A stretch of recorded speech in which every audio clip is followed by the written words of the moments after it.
नमस्कार मित्रांनो, सध्या ना इराण आणि इस्रायलमधील युद्ध हे काही हप्त्यांसाठी आता थांबवण्यात आलेलं आहे, पण त्याचा खूप मोठा परिणाम हा पूर्ण जगावर झालेला आहे. खाद्यतेल हे 7% वाढले आहे. दुसरीकडे आपले साबण किंवा बिस्टिकचे पुडे हे त्याच किमतीमध्ये असून सुद्धा लहान होत आहे. इतकंच नाही तर आता फ्रीज किंवा वॉशिंग मशीन खरेदी करणं आता फक्त स्वप्नच राहणार की काय. तर आजच्या या व्हिडिओमध्ये आपण सविस्तरमध्ये बघणार आहोत की हे 7 समुद्र पार चाललेलं युद्ध, त्याचा परिणाम तुमच्या खिशावर कसा होत आहे. तर चला मग व्हिडिओला सुरुवात करूया.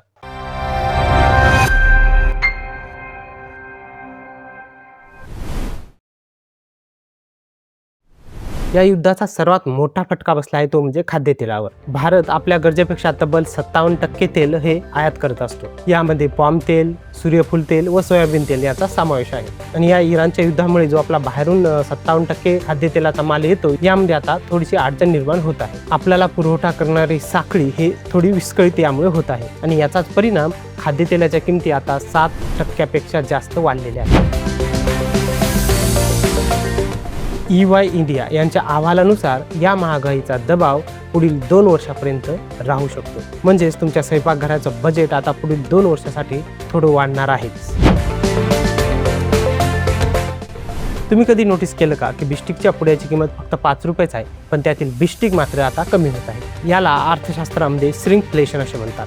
आणि सरळ आहे, कच्च्या तेलाच्या किमती वाढल्यामुळे पॅकेजिंग आणि वाहतुकीचा खर्च हा वाढलेलाच आहे. आणि अशामध्ये कंपन्यांनी जर त्यांच्या प्रोडक्टच्या किमती वाढवल्या तर ग्राहक नाराज किंवा ग्राहक कमी होण्याची भीती ही कंपन्यांच्या मनामध्ये आहेच. आणि म्हणूनच याचा विलाज म्हणून साबण बनवणाऱ्या किंवा पेस्ट बनवणाऱ्या किंवा मग बिस्टिक तयार करणाऱ्या कंपन्या त्यांच्या पॅकेटचा आकार हा लहान करत असतात. म्हणजे पैसे तुम्ही पहिल्या इतकेच देता, पण त्यामध्ये वस्तू तुम्हाला कमी प्रमाणामध्ये येते.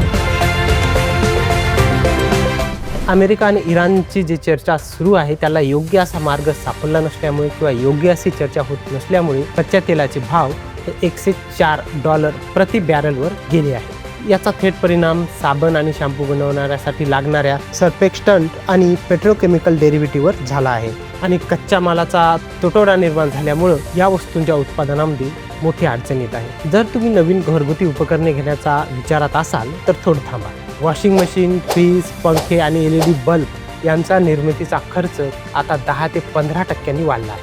आणि हा वाढलेला खर्च कंपन्यांनी ग्राहकाकडून 70% आधीच वसूल करणे चालू केला आहे. आणि निश्चितच उन्हाळा असल्यामुळे ACच्या किमती पण आता वाढल्या आहेतच. आणि या कच्च्या तेलामुळे प्लास्टिक उत्पादन खर्च सुद्धा 50% वाढला आहे. याचा थेट परिणाम कापड उद्योगाला पण पडत आहे. भारतामध्ये कापड उत्पादनामध्ये 60% वाटा हा कृत्रिम धाग्याचा असतो.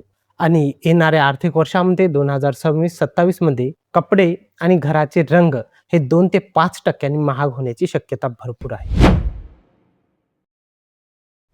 तर मित्रांनो, हे जागतिक राजकारण किंवा जागतिक युद्ध हे फक्त बातम्यापुरतं मर्यादित नसते, तर ते आपल्या ताटातील अन्नावर किंवा आपल्या वापरण्यात येणाऱ्या वस्तूंवर त्याचा डायरेक्ट परिणाम पडत असतो. आणि येणाऱ्या काळामध्ये ही महागाई अजून वाढू शकते. त्यामुळे तुमचं आर्थिक नियोजन हे आतापासून करायला सुरुवात करा. तुम्हाला काय वाटतं, या वाढत्या महागाईमध्ये तुम्ही तुमच्या खर्चामध्ये काही कपात केलेली आहे का, ते आम्हाला कमेंट करून नक्की सांगा. आणि हा व्हिडिओ तुम्हाला माहितीपूर्ण वाटला असेल तर व्हिडिओला लाईक करा आणि आपल्या मित्रपरिवारामध्ये शेअर सुद्धा नक्की करा. आणि अशाच महत्त्वपूर्ण विषयांसाठी आपल्या चॅनलला सबस्क्राईब करायला विसरू नका. तर चला मग भेटूत अशाच एका नवीन माहितीसोबत पुढच्या व्हिडिओमध्ये.